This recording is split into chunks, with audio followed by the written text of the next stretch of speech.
जय माता दी। आज मैं आपको सोमवार व्रत कथा का महात्म्य, पूजन विधि और कथा का वर्णन करूंगी। तो आइए शुरू करते हैं। सोमवार का व्रत चंद्रदेव और भगवान भोलेनाथ की अर्चना हेतु किया जाता है। इस व्रत को श्रद्धापूर्वक करने से मानसिक क्लेशों से छुटकारा मिलता है एवं सभी मनोकामनाएं पूर्ण होती हैं। यदि श्रावण के महीने में सोमवार का व्रत किया जाए तो यह अधिक फलदायक सिद्ध होता है। वैसे यह व्रत चैत्र, श्रावण और कार्तिक मास में किया जाता है। इस व्रत में सोमवार के दिन उपवास रखकर भगवान शंकर, माँ पार्वती की पूजा अर्चना करनी चाहिए तथा दिन में एक बार भोजन करना चाहिए। सोमवार व्रत रखने से स्त्रियों को पति पुत्र का सुख प्राप्त होता है।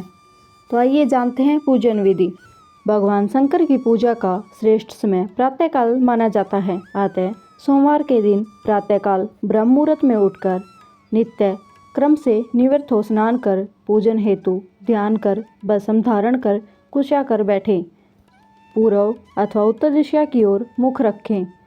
चौकी पर सफेद कपड़ा बिछाएं। उस पर तांबे पर खुदा सोमवार यंत्र और भगवान शिव की प्रतिमा एवं शिवलिंग की स्थापना करें।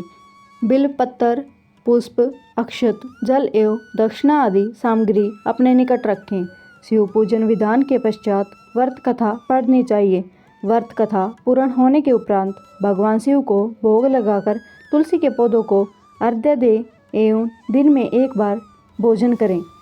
आइए सुनते हैं सोमवार की कथा। एक साहूकार बहुत अमीर था। उसके पास धन की कोई कमी नहीं थी। साहूकार के पास सभी सुख और ऐश्वर्य के साधन थे, किंतु उनको एक ही दुख था कि उनकी कोई औलाद नहीं थी। दिन रात वह इसी चिंता में लगा रहता और पुत्र पाने के लिए हर सोमवार को भगवान चंद्रदेव व शिवजी की पूजा करता व व्रत रखता था। साहूकार की भोलेनाथ के प्रति ऐसी भक्ति देखकर एक बार माँ पार्वती जी ने शिवजी से कहा, हे नाथ, ये साहूकार आपका अनन्य भगत है और सदैव ही आपका व्रत और पूजा भक्तिभाव से किया करता है। आप कृपा करके इसकी मनोकामना को पूर्ण कर दें। पार्वती जी के ऐसे वचन को सुनकर भोले जी ने माँ पार्वती जी से कहा, हे पार्वती, यह संसार एक कर्म क्षेत्र है। यहाँ जो भी जैसा कार्य करता है उसे वैसा ही फल मिलता है। अर्थात जैसा कार्य मनुष्य करता है वैसा ही परिणाम भोगना पड़ता है। किंतु माता पार्वती आग्रहपूर्वक बोली, हे महादेव, यह आपका अनन्य भगत है। यदि इसको कोई भी दुख है तो आपको इसे दूर करना चाहिए। यदि आप अपने भक्तों की मनोकामनाएं पूरी नहीं करेंगे तो क्यों को मनुष्य आपकी भक्ति सेवा व पूजा करेगा। पार्वती जी के आग्रह को सुनकर शिवजी ने कहा, हे शिवे, इस साहूकार के कोई पुत्र नहीं है। इसी कारण यह दिन रात चिंतित व दुखी रहता है। इसके भाग्य में संतान न होने पर भी मैं इसे पुत्र प्राप्ति के लिए वरदान देता हूँ, किंतु इसका पुत्र केवल 12 वर्ष तक ही जीवित रह सकता है। इसके बाद वह मर जाएगा। इससे अधिक मैं साहूकार के लिए कुछ नहीं कर सकता। यह सब बातें साहूकार सुन रहा था। उसे यह सारी बातें सुनकर न कोई खुशी हुई और न ही कोई दुख। वह पूर्ववत शिवजी की पूजा व व्रत करता रहा। कुछ समय पश्चात साहूकार की पत्नी गर्भवती हो गई और 10वें महीने में उसने एक बहुत ही सुंदर पुत्र को जन्म दिया। साहूकार के घर में बहुत खुशियां मनाई गई, किंतु साहूकार ने अपने पुत्र की 12 वर्ष की उम्र जानकर कोई खुशी प्रकट नहीं की और इस संबंध में किसी को कोई भेद भी नहीं बताया। वह बालक धीरे धीरे बड़ा होने लगा। जब वह बालक 11 साल का था तो बालक की माता ने साहूकार से उसके विवाह के लिए कहा, किंतु साहूकार ने कहा कि मैं इसे काशी पढ़ने भेजूंगा। साहूकार ने अपने साले को बुलाकर कहा कि तुम इस बालक को काशी पढ़ाने ले जाओ और इसे विधिवत शिक्षा ग्रहण कराओ। साहूकार ने उसको बहुत सा धन देकर कहा कि रास्ते में जहाँ कहीं भी ठहरो वहाँ यज्ञ और ब्राह्मणों को भोजन कराते जाना। इस प्रकार वह दोनों मावा भांजे रास्ते में यज्ञ करते, दान देते और ब्राह्मणों को भोजन कराते जा रहे थे। रास्ते में एक शहर पड़ा। उस शहर में राजा की कन्या का विवाह था। एक अन्य राजा का लड़का बारात लेकर आया था। लेकिन वह एक आंख से काना था। लड़के के पिता को इस बात की चिंता थी कि वर को देख कन्या के माता पिता विवाह में किसी प्रकार की अड़चन न डालें। इस कारण उन्होंने साहूकार के अति सुंदर बेटे को देखा तो मन में विचार आया कि क्यों न इस लड़के से विवाह का कार्य पूर्ण करा लिया जाए। यह विचार कर उसने लड़के और मामा से कहा कि यदि आप फेरे व कन्यादान का कार्य पूर्ण करा देंगे तो आपकी बड़ी कृपा होगी और हम आपको बहुत सारा धन देंगे। साहूकार के लड़के और उसके मामा ने इस बात को स्वीकार कर लिया था। विवाह का काम बलिपूर्वक पूरा हो गया। जब वह लड़का जाने लगा तो उसने चुपके से राजकुमारी की चुनरी पर लिख दिया कि तेरा विवाह मेरे साथ हुआ है, लेकिन जिसके साथ उसे तुम्हें भेजा जाएगा वह एक आंख से काना है। मैं काशी जा रहा हूँ। राजकुमारी ने जब इस प्रकार लिखा पाया तो उसने राजकुमार के साथ जाने से इनकार कर दिया कि वह मेरा पति नहीं है। मेरा विवाह जिसके साथ हुआ है वह काशी गया है। राजकुमारी के पिता ने जब यह सब सुना तो अपनी कन्या को विदा करने से इनकार कर दिया।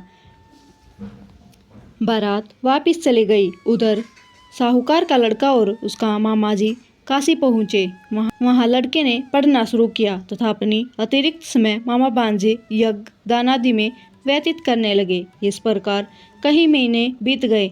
जब लड़का 12 साल का हुआ तो उस दिन लड़के के मामा ने यज्ञ का आयोजन कर रखा था।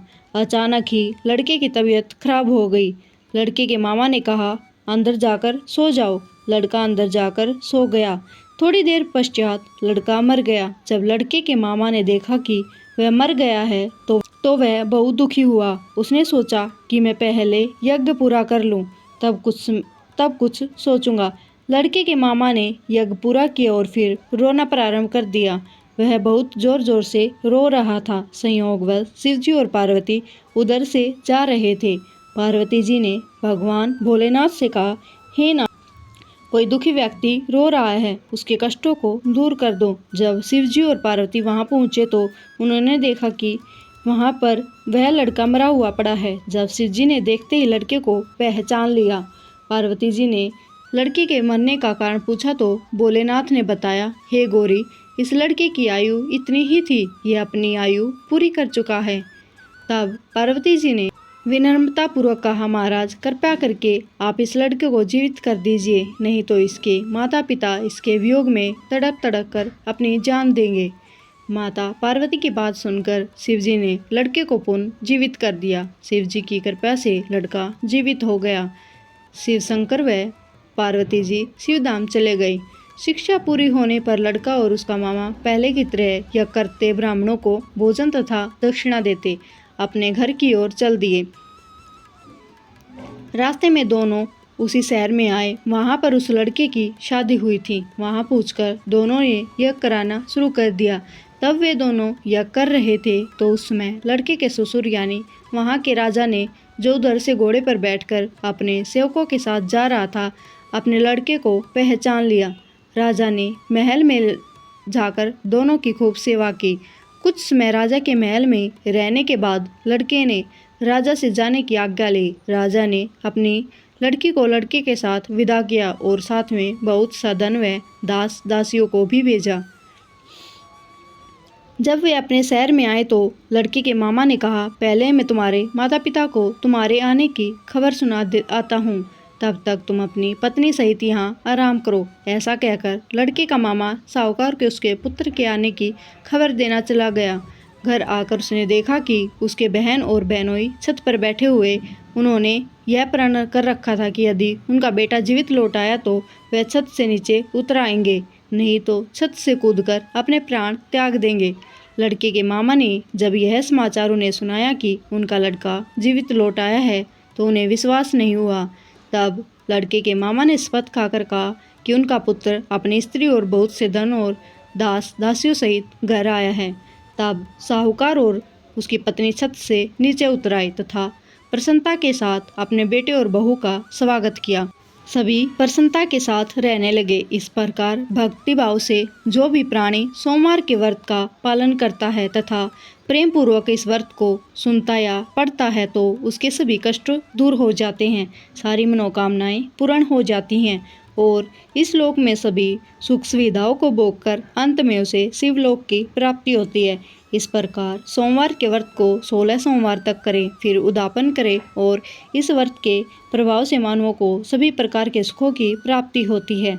विशेष महत्व इस व्रत के बारे में कहा गया है कि ग्रहण आदि में जप, ध्यान, हवन, उपासना आदि दान सत्कार्य करने से जो फल मिलता है वही फल सोमवार के व्रत से मिलता है। श्रावण में केदारनाथ का ब्रह्म कमल से पूजन, दर्शन, अर्चन तथा केदार क्षेत्र में निवास का विशेष महत्व है। इसे भगवान शंकर की प्रसन्नता और शिव की कृपा प्राप्ति हुई है। यह कथा आपको कैसी लगी कमेंट में ज़रूर बताएं और पहली बार हमारे चैनल पर आए हैं तो सब्सक्राइब करना न भूलें।